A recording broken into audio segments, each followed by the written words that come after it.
नमस्कार, आप देख रहे हैं आर्य न्यूज। जैसा कि आप सभी लोग जानते हैं कि नगर निकाय चुनाव नजदीक आ रही है। हर कोई अपनी दावेदारी पेश कर रहे हैं। इसी क्रम में आज हम पहुंचे हैं दानापुर नगर परिषद के भावी उम्मीदवार के रूप में खड़े समाज सेवी अफरोज आलम उर्फ गुड्डू जी के पास। आइए जानने की कोशिश करते हैं क्या कुछ खास है उनके पास जनता के लिए। जब वो वोट लेने जाएंगे, जनता के बीच में जाएंगे, तो वो किस तरह से जनता को रिझाने की कोशिश करेंगे। अफरोज आलम, आपका स्वागत है आर्य न्यूज में। सबसे पहले दानापुर के जनता को सलाम, नमस्कार और आने वाले रविदास जयंती की बधाई कि आज मुझे ये मौका दिया है दानापुर नगर वासी लोग कि ये जो चुनाव आने वाला है उसमें हम उठे। दानापुर नगर वासी लोग जो है मुझे एक मीटिंग किए थे 18 जनवरी को, तो उसमें मीटिंग करके उन लोगों ने कहा कि देखिए दानापुर में जिस तरह से अभी बहुत सारे प्रॉब्लम बने हुए हैं और पिछले 20 साल से ये प्रॉब्लम बने हुए हैं, तो इस प्रॉब्लम को दूर करने के लिए कोई ऐसा व्यक्ति चाहिए जो समाज से हो, जो समाज। सवाल है आपसे कि जो नया नोटिफिकेशन है इस बार नगर निकाय चुनाव को लेकर के गवर्नमेंट ने कहा है कि इस बार उपाध्यक्ष अध्यक्ष को जनता ही चुनेगी, इसको किस तरीके से आप ले रहे हैं? हम स्वागत करते हैं। नीतीश जी ने जो ये फैसला निकाला है ये कि नगर निगम का जो नगर परिषद और नगर निगम का चुनाव, उप मेयर, मेयर, उपाध्यक्ष, अध्यक्ष का जो चुनाव होगा अब डायरेक्ट जनता चुनेगी, तो इससे सबसे बड़ा फायदा ये हुआ कि जनता को अब सही प्रतिनिधि मिलेगा। इससे पहले क्या होता था कि वार्ड कमिश्नर अपने वार्ड में जीते और इसी में से धन बल वाले लोग, जो धन बल वाले थे, बाहुबली हैं, वो लोग 20-22 वार्ड कमिश्नर को खरीद लेते थे या डरा करके किसी तरीके से हाईजैक कर लेते थे और वो इन दोनों पद पे अग्रसर हो जाते थे। और अग्रसर होने के बाद क्या है कि इन लोगों ने बिजनेस बना रखा था। ये नगर परिषद हो चाहे मेयर का हो, निगम का, इन दोनों पोस्ट को लोग जो है आज के डेट में बिजनेस बना लिया है। इस पोस्ट पे आने के लिए करोड़ों रुपया खर्च कर देते हैं। वार्ड कमिश्नर को खरीदने में, उसको जिताने में करोड़ों रुपए खर्च करने के बाद में ये पोस्ट ले लेते हैं और किस तरीके से इसके फंड को लूटा जाए। नगर परिषद में इतना सारा पैसा आता है, आप देख लीजिए कि एक एक मकान का टैक्स आज 5,000, 10,000, 50,000 और 1 लाख रुपए एक एक बिल्डिंग का टैक्स आ रहा है। और इसी आए हुए टैक्स का आपका पैसा है ये टैक्स, चाहे वो बिजनेस का टैक्स हो या तो फिर मकान का टैक्स हो, ये आपका पैसा है, मतलब आम नागरिक का पैसा। और आम नागरिक का पैसा को खर्च करने के लिए नहीं, लूटने के लिए इन लोगों ने कोई योजना बनाता है कि किस तरह से लूट ले। तो आज ये जो नीतीश जी ये लाए हैं तो हम इनका स्वागत करते हैं इस व्यवस्था का कि अब जो है जनता डायरेक्ट चुने और जनता जो है इसी जनता जनार्दन के बीच अब लोग आएंगे। तो अब वो लोग डर रहे हैं जो आज तक धन बल पे खर्च कर करके आते थे और जबरदस्ती कब्जा करके इस पद पे बैठ जाते थे, उन लोगों को आज डर लग रहा है कि अब तो जनता चुनेगा तो जनता तो जा करके किसी को भी वोट कर देगी, वो जनता तो नहीं ना डरेगी। आज आप अपनी उपाध्यक्ष के पद के रूप में दावेदारी पेश कर रहे हैं। जब इस पद को लेकर के उम्मीदवारी पेश करते हैं, जनता के पास आप जाएंगे तो क्या कुछ रहेगा जनता के पास बताने के लिए? कौन कौन सा काम, क्या रिपोर्ट कार्ड आप शो कीजिएगा जिससे जनता आपके फेवर में काम करे, आपको वोट करे? ये दावेदारी की जो सवाल है, दावेदारी मैं नहीं कर रहा हूँ।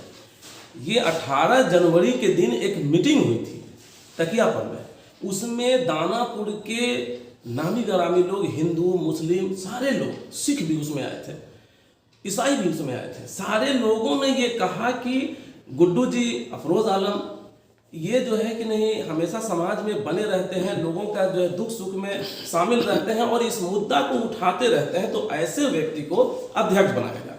मगर ये जो रोस्टर है, रोस्टर के हिसाब से ये लग रहा है उम्मीद कि रोस्टर में यहाँ अध्यक्ष का पद जो होगा वो लेडीज को होगा।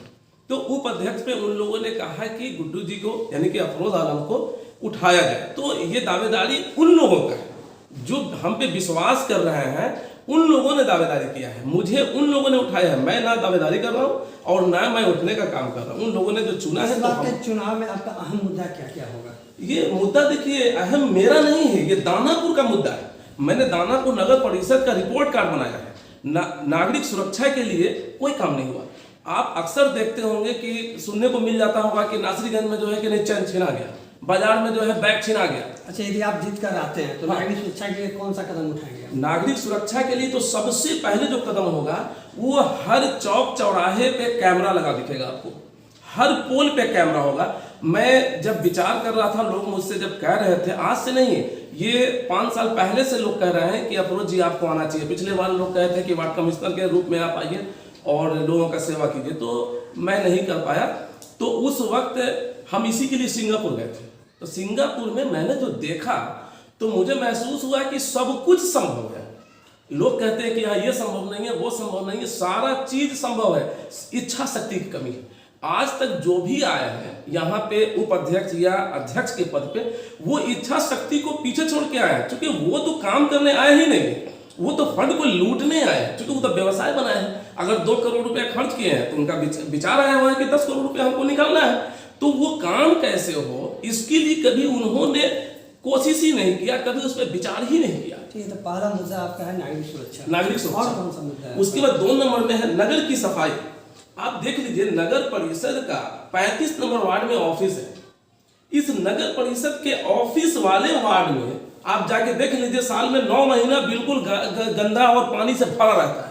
आप नगर परिषद के 35 नंबर वार्ड को घूम लीजिए, पूरा गंदगी से भरा रहता है। जिस वार्ड में नगर परिषद का ऑफिस हो, वो जब वो वार्ड सुरक्षित नहीं और सफाई से नहीं रह सकता है, तो बाकी 40 वार्ड का तो आप समझ ही सकते हैं उसके लिए क्या सफाई करें। नहीं करके आप जैसे नाली की बात कर रहे हैं, आप सफाई की बात कर रहे हैं, इसके लिए कोई नया कोई मैनिफेस्टो आपने तैयार रखा है, कोई मास्टर ब्लूप्रिंट है आपके पास? हाँ बिल्कुल बिल्कुल। इसके लिए सबसे पहला काम करना होगा कि जो भी नाला है उसको मुख्य नाला से जोड़ना होगा।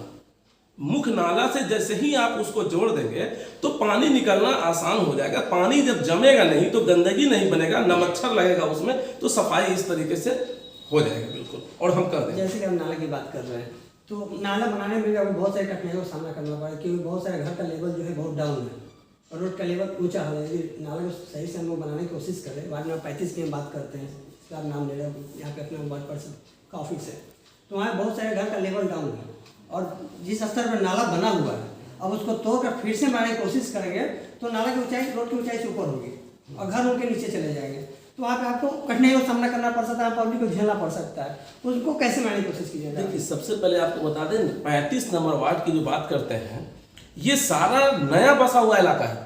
ये 20 साल से 25 साल से जो लोग अध्यक्ष और उपाध्यक्ष पद पे रहे हैं, उनके विचार में ये चीज आया ही नहीं।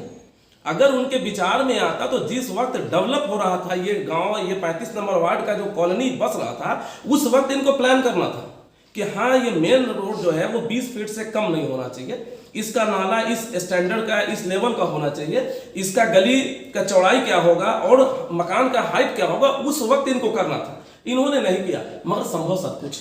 मैंने कहा कि सिंगापुर में जब मैं गया था तो मुझे भी लगता था कि कैसे होगा, मगर जब वहां हम देखें तो मुझे पूरा यकीन हो गया है कि ये संभव है, मैं करके दिखाऊंगा। लोगों का सहयोग लूंगा, मैं लोगों का सहयोग लूंगा कि अगर यदि आपका मकान 2 फीट उठाना भी पड़ जाए तो आप भैया जी उठा लीजिए 2 फीट मकान, मगर नाला को मेंटेन करा लीजिए। उससे आप जो नरकीय जिंदगी जी रहे हैं, आप साल में 9 महीना 10 महीना गंदगी में जीते हैं, इस गंदगी में जीने से आप बच जाएंगे। और कोई अहम मुद्दा? और बहुत सारा है, ट्रैफिक का मामला है।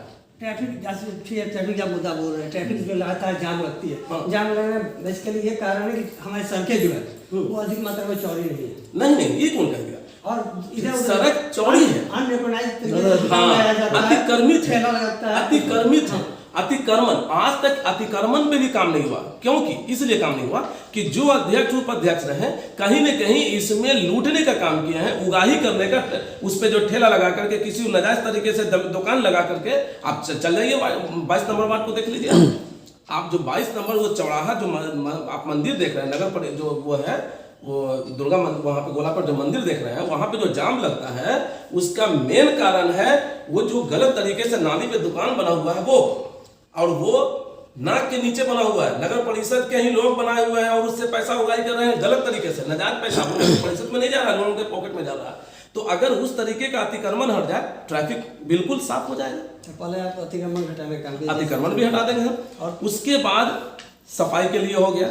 उसके बाद आप देख लीजिए कि आज फरवरी का महीना है, आपके बच्चे भी जाना चाह रहे होंगे स्कूल, तो उसका जब आप जाते हैं एडमिशन कराने तो मांगता है कि आप हमको दीजिए जन्म प्रमाण पत्र। तो जन्म प्रमाण पत्र और मृत्यु प्रमाण पत्र और अगर कोई जमीन मकान खरीदता है उसके म्यूटेशन के नाम पे जो लूट मचा हुआ है, आप जाके ऑफिस में देख लीजिए। किसी का कोई भी कह दे, कोई एक बंदा कह दे मुझे कि बेगर पैसा दिए हुए म्यूटेशन करा लिया है, चाहे अपने बच्चे का जो है कि नहीं हम जन्म प्रमाण पत्र बना लिया है, मृत्यु प्रमाण पत्र जो है मानने के लिए तैयार नहीं हो, तो मैं ये लूट को खत्म कर दूंगा। ये लूट को गारंटी के साथ मैं खत्म करूंगा। मैं दानापुर नगर वासियों से वादा करता हूं कि मैं ये लूट को खत्म कर दूंगा। आप पूछिएगा कैसे कीजिएगा, तो मैं 4 वार्ड पे एक इसमें जमादार दूंगा और ये जमादार का तनख्वाह मिलेगा आपके एब्सेंटी से। जब उसका एब्सेंटी बना के आप दीजिएगा अटेंडेंस कि हाँ मेरे बच्चा का जो है कि नहीं जो है दिया और 5 दिन में बन करके मिल गया जन्म प्रमाण पत्र, मेरे बाबूजी मेरे दादाजी डेथ कर गए थे, उनका जो है कि नहीं मृत्यु प्रमाण पत्र 1 हफ्ते में मुझे मिल गया है, जब आप दीजिएगा तब उसका सैलरी बनेगा। एब्सेंटी हम जनता पे डाल देंगे। आज क्या होता है, आज जो है कि जमादार अगर है भी, यहाँ तो है ही नहीं है, सबसे पहले अगर कोई है भी दूसरे कार्य में तो उससे अपना कार्य लिया जाता है, ऑफिस का कार्य होता ही नहीं है। तो मैं हर 4 वार्ड पे एक जमादार दूंगा, वो जमादार के माध्यम से आपके दरवाजे पे ये सुविधा दूंगा। ठीक है, अब ये बात बोले आपके पूरे डिपार्टमेंट में करप्शन है, उसको करप्शन को दूर कैसे कीजिएगा? क्योंकि हर एक डिपार्टमेंट जो नगर परिषद में है वो ऑलरेडी करप्ट में है। हाँ, तो उसको कैसे दूर करना? करप्शन तो दूर हो जाएगा। मैं जब जीत के आऊंगा तो इसके लिए मैंने कहा है 5 साल आपको इंतजार करने की जरूरत नहीं है, सिर्फ 10 दिन मुझे दीजिए। जीत के आने के बाद ओथ लेकर के जो पहला मीटिंग करूंगा उस दिन मैं कह दूंगा कि भाई करप्शन तो अभी से 0 हो जाना चाहिए। जो व्यक्ति अगर करप्शन 0 नहीं करेगा, जो उसमें लिप्त पाया जाएगा, जो कलर को ऑफिसर हो, मैं किसी को छोड़ूंगा नहीं। मैं उन पे जो कार्रवाई हो सकता है मैं करूंगा। और मैं जनता को बार बार कह रहा हूं कि 5 साल इंतजार नहीं करना है मुझे लाने के बाद। 10 दिन में जो पहला जो भी बजट होगा वो आपके माध्यम से पूछूंगा कि पहले आपको कौन सा काम चाहिए। आपको रोड का सफाई पहले चाहिए, अतिक्रमण पहले हटा दूं, या तो फिर नागरिक सुरक्षा पहले कर दूं। जो काम आप बोलेंगे कि ये आज दानापुर में पहले जरूरी है, पहले उस पैसे से पहले वो काम करूंगा। तो क्या पहला मीटिंग आप जनता से करेंगे या फिर अपने डिपार्टमेंटल लोग से करेंगे? किससे आप करना पसंद करेंगे? पहले जनता, क्योंकि पैसा जनता का है, आपका मकान का टैक्स है, आपके बिजनेस का टैक्स है। ये रजिस्ट्री ऑफिस से जो करोड़ों रुपया रोज जाता है, ये पैसा आपके माध्यम से। आज एक मकान रजिस्ट्री कराने जाता है तो 5 से 7 लाख रुपया लगता है। ये पैसा आपका है। जो लोग आज बैठे हुए हैं ये पद पे, शायद उनको मालूम नहीं है कि नगर परिषद के नजदीक जो भी रजिस्ट्री ऑफिस होता है वहां से जो पैसा जाएगा उसका एक हिस्सा डायरेक्ट वहां उसी के जमीन पे खर्च होना चाहिए। ये नियम है। मगर आज लोग क्यों करेंगे, वो क्यों मांगेंगे? इसलिए कि इनको तो लूटना है। पब्लिक को ये बात तो बताएंगे ही नहीं कि पैसा कहां कहां से आ रहा है। अगर बताएंगे तो लूट नहीं पाएंगे। तो मैं जैसे ही आऊंगा, आने के बाद में पहला मीटिंग पब्लिक से करूंगा कि देखिए आज 100 करोड़ का बजट है। 100 करोड़ में आज जो स्टाफ है, रेगुलर स्टाफ, अगर साल भर में उसका 30 करोड़ रुपया सैलरी का होता है तो सैलरी का 30 करोड़ निकालने के बाद 70 करोड़ रुपया बच रहा। पहले बताइए कि ये 70 करोड़ में कौन सा काम कर दूं? पहले सफाई कर दूं, नाला को हम क्लियर कर दें, या नागरिक सुरक्षा का काम पहले कर दें? जो काम पब्लिक कहेगा कि यह ज्यादा परेशानी का है वो काम पहले मैं करूंगा। आपको सबसे ज्यादा परेशानी क्या नजर आते हैं? आप पब्लिक में तो बोल कह रहे हैं कि पब्लिक से मैं पूछ के करूँ, लेकिन आपके नजर में अभी इतने साल से यहाँ पे हैं, आपको नजर में कौन सा सबसे ज्यादा प्रॉब्लम है नगर परिषद में? देखिए ये तो सब प्रॉब्लम है, मगर जैसे मान लिया सबसे अहम प्रॉब्लम क्या है? देखिए मुझे सब अहम लग रहा है, मगर हो सकता है कि पब्लिक 51, हम जब जनता से पूछेंगे तो 51% पब्लिक अगर जिस चीज को कहेंगे, मान लीजिए मेरे दिमाग में आ रहा है कि सबसे पहले हम नागरिक सुरक्षा दे दें, तो कि एक आम आदमी जो है कि जिस तरह से आज परेशान देखते हैं आप भी, ये जो नया जो बाइकर्स लोग जो है जो वो क्या लैंग्वेज में कहते हैं उसको, जिस तरह से कट लहरिया कट चलाते हैं, उससे जो है कि नहीं जो पब्लिक गिर जाता है और उसको चोट लग जाता है, कोई जो है उसका गवाही देने वाला नहीं बचता। अगर आप थाना में जाते हैं केस करने के लिए भी तो वो गवाह मांगता है, गवाह कोई नहीं देता है। तो अगर हर पोल पे, हर चौक चौराहे पे अगर हम कैमरा लगा देंगे तो गवाही किसी से ले जाके मांगने की जरूरत नहीं होगा। आपको सिर्फ वहां जाकर के वो लिख के आवेदन देना होगा और कहना होगा कि पोल नंबर 382, 452, 513 में आप जाके देख लीजिए, सारा गवाह आपको वहां मिल जाएगा कि लहरिया बाइकर से किस तरह से प्रॉब्लम हुआ, या कोई चैन जो है छीन के भागा है, या मेरा बैग छीन के भागा है, या मेरा गाड़ी रोड पे लगा हुआ था वो गाड़ी छीन के लेके चला गया है, खोल के चला गया है, वो हो जाएगा। दोस्तों आपने देखा किस तरह से अफरोज आलम ने हम आर्य न्यूज़ के साथ खास बातचीत में बेबाक तरीके से अपनी बातों को रखा और उन्होंने यहाँ तक कहा कि ये जनता की राय लेकर ये जीत कर आते हैं तो जनता के राय से ही चलेंगे और करप्शन को जल्द से जल्द दूर करेंगे। आगे खबरों के लिए बने रहिए हमारे साथ आर्य न्यूज़ के साथ।